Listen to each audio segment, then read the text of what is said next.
Bonjour à tous et merci de suivre le 12h30 sur RTI2. Vive la Côte d'Ivoire et nous sommes fiers d'être des Ivoiriens pour l'obtention de leur 3e étoile lors de la CAN de l'hospitalité.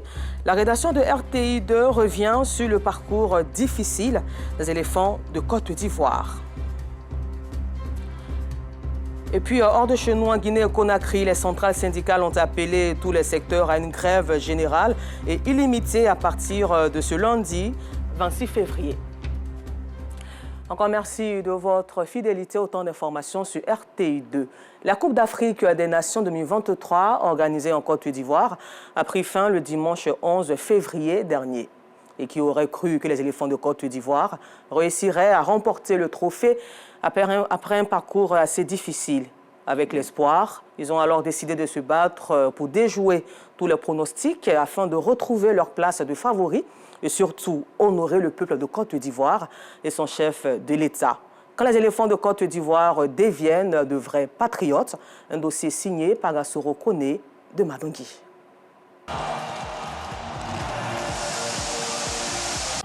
Et oui, qui l'aurait cru, qui l'aurait imaginé, qui l'aurait pensé, qui aurait parié sur les éléphants de Côte d'Ivoire après leur défaite humiliante face aux Équato-Guinéens? Qui?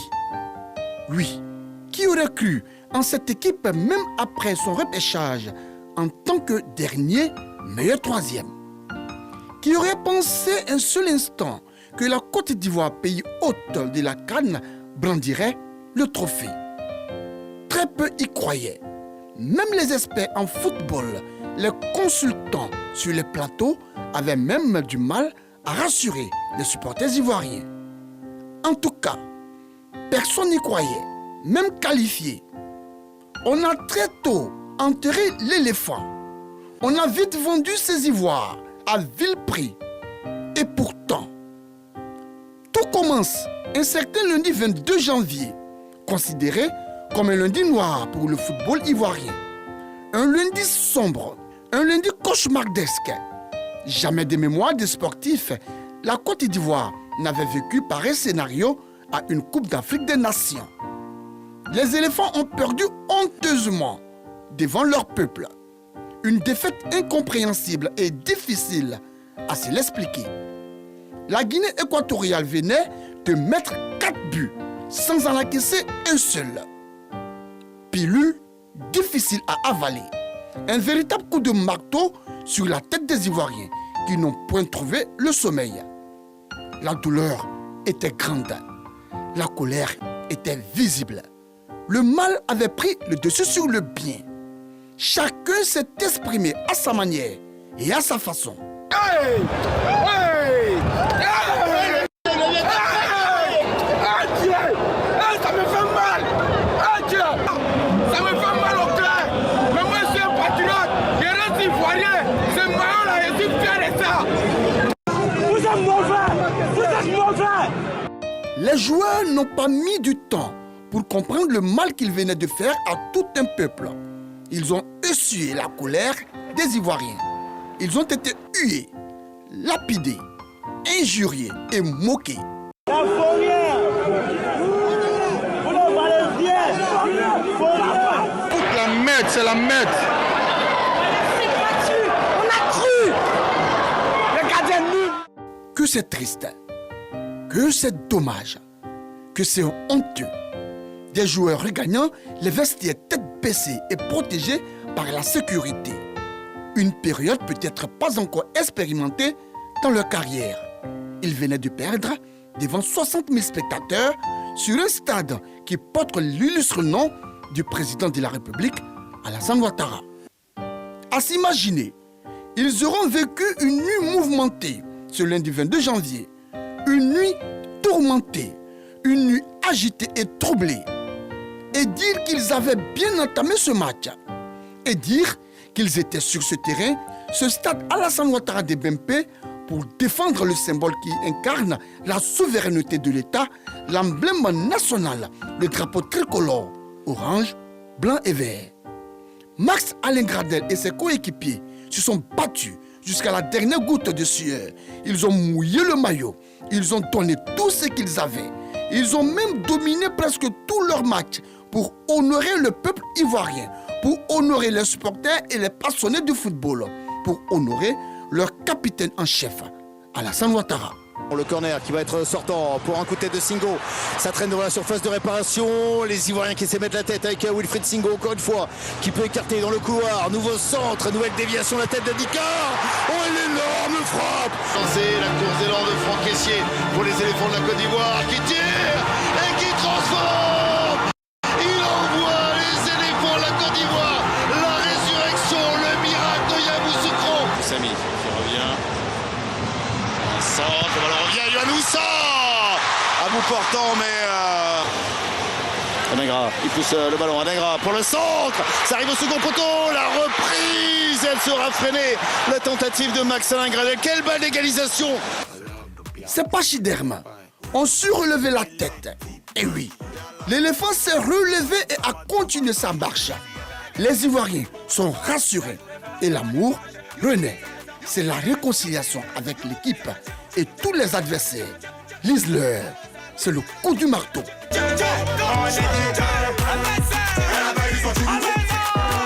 Y a pas conseil, hein, à lui seulement.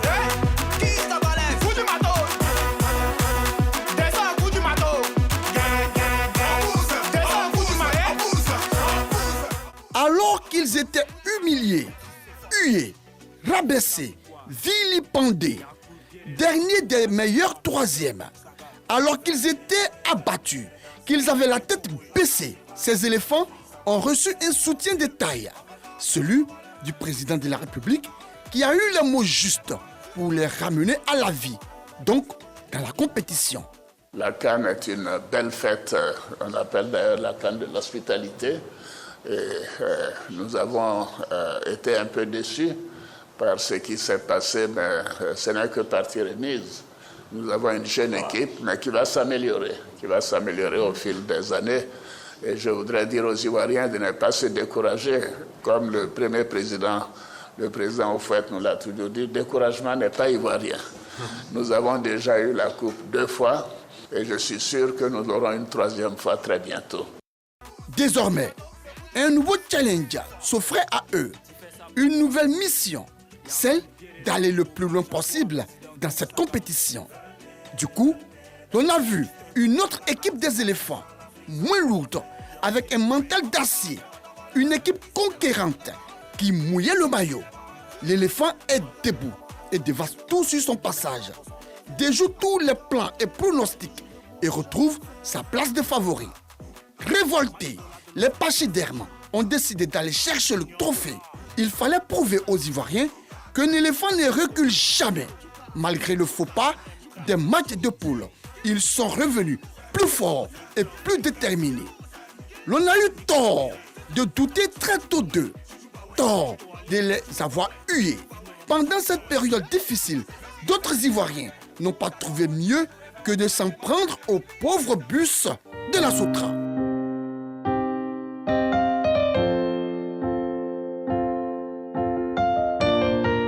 Pour se réconcilier avec leur peuple, ces éléphants ont mis hors d'état de nuire les lions de la Teranga du Sénégal au tir au but, tenant du titre qui se croyait vraiment le roi de la forêt. Ces éléphants ont aussi appris l'humilité aux aigles du Mali qui ont perdu 2 plumes. Et dire que nos pachydermes ont joué à 10 contre 11. Et ce n'est pas tout.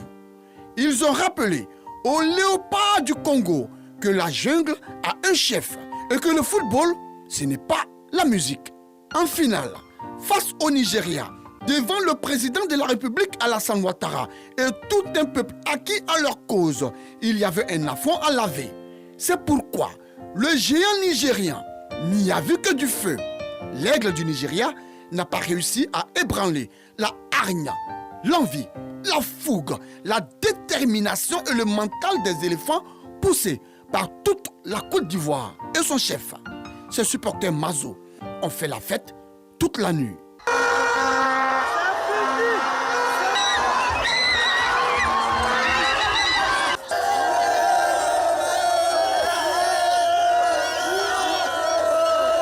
Supporters des éléphants de Côte d'Ivoire, vous ignorez que le sport a ses règles. C'est soit la victoire, soit le nul, soit la défaite. Aujourd'hui, vous respirez l'air frais des champions d'Afrique. Mais vous avez oublié votre attitude du 22 janvier dernier, le fameux jour de la défaite contre la Guinée équatoriale. Ces injures, oui, vos injures, vous avez oublié, apparemment oui. À titre de rappel, écoutez-vous. Le gardien nul, c'est pas la peine. Comment vous êtes méchant? Avez fait ça? Pourquoi j'arrive à être déjà éliminé? Pourquoi? Pépé doit plus jouer en Côte d'Ivoire. Ça m'aimait même d'abord. Pépé doit plus jouer ballon en Côte d'Ivoire. Ça m'aimait même d'abord. Dieu a donné une véritable leçon de vie à chacun. Seule l'arrivée qui compte. Malgré les tribulations, il ne faut jamais baisser les bras et savoir se relever après chaque chute. Et à travers ce comportement des supporters des éléphants de Côte d'Ivoire, n'est-ce pas là un autre visage de la nature humaine?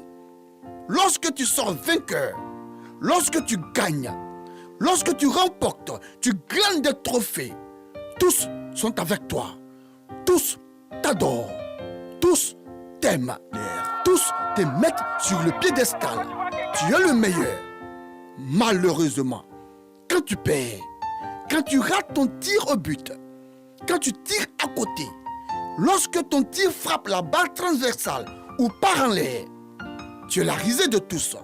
Tu es insulté, tu es rabaissé, tu es traité d'un vaurien. Et oui, lorsque tu trébuches, lorsque tu as des faiblesses sur le terrain, lorsque tu as des failles, les gens n'ont aucune pitié pour toi.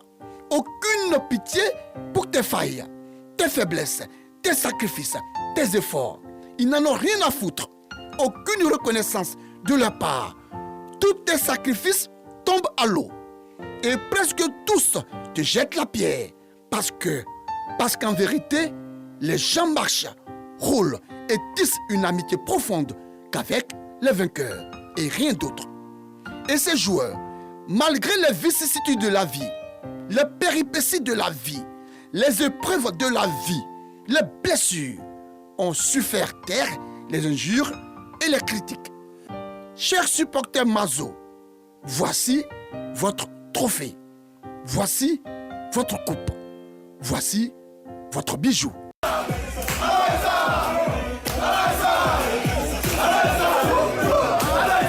Supporters des éléphants, il est important de rappeler que c'est bientôt la CAN 2025 au Maroc. Ce dont ont besoin ces joueurs, votre engagement, votre détermination, votre courage à les supporter malgré les difficultés. Votre soutien indéfectible, même pendant les défaites, les moments de turbulence, les périodes de faiblesse. Supporters des éléphants de Côte d'Ivoire, il est temps, grand temps, que pour les prochaines compétitions, nous évitions de rabaisser nos joueurs. La morale ou la leçon que l'on tire de cette victoire des éléphants de Côte d'Ivoire, c'est dans la difficulté que Dieu élève qui il veut. Peu importe les critiques, les injures, les humiliations, les douleurs que la vie décide de vous infliger, il ne faut jamais abdiquer, il ne faut jamais abandonner, il ne faut jamais baisser les bras. Il faut savoir toujours se relever quand on a trébuché et continuer à bosser dur. Certainement, des résultats satisfaisants, des souriront, telle la Coupe d'Afrique des Nations 2023 a souri aux éléphants de Côte d'Ivoire. Cela sur le regard de leur grand capitaine, le président de la République, Alassane Ouattara. Merci à vous, chers joueurs éléphants, d'avoir réveillé en nous le sens du patriotisme, de nous avoir donné l'espoir et nous avoir permis de comprendre le sens du sacrifice. Merci à vous, chers joueurs éléphants, de nous avoir donné l'envie de nous surpasser pour réussir. Merci à vous, chers joueurs éléphants, de nous avoir fait comprendre que malgré les critiques, la détermination, la rage de vaincre, la combativité doivent demeurer notre arme qui pourra nous permettre d'atteindre nos objectifs. Chers joueurs éléphants, vous êtes de vrais patriotes et la nation vous est reconnaissante. Bravo et félicitations. À lui seulement.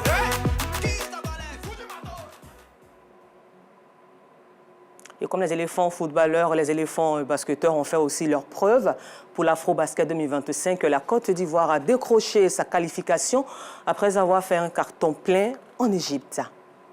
Au Burkina Faso, 15 civils de la paroisse de Sakane, village dans le département de Dori, au nord-est du pays, réunis pour la prière, ont été tués ce dimanche 25 février dans une attaque terroriste. Nous vous le disions en titre en Guinée-Conakry, les 13 centrales syndicales du pays ont appelé tous les secteurs privés, publics et informels à une grève générale et illimitée à partir de ce lundi 26 février. Un débrayage pour réclamer la baisse des prix des denrées de première nécessité, mais aussi la fin de la censure des médias. Plusieurs radios et télévisions sont à l'arrêt en Guinée-Conakry, ne pouvant plus diffuser leur programme. Et pour terminer ce temps d'information, sachez que le gouvernement de l'autorité palestinienne qui siège en Cisjordanie occupée a remis ce lundi 26 février sa démission au président Mahmoud Abbas. Cette décision intervient à la lumière des développements liés à l'agression contre la bande de Gaza. Encore merci à vous et bonne suite de programme sur RTI2.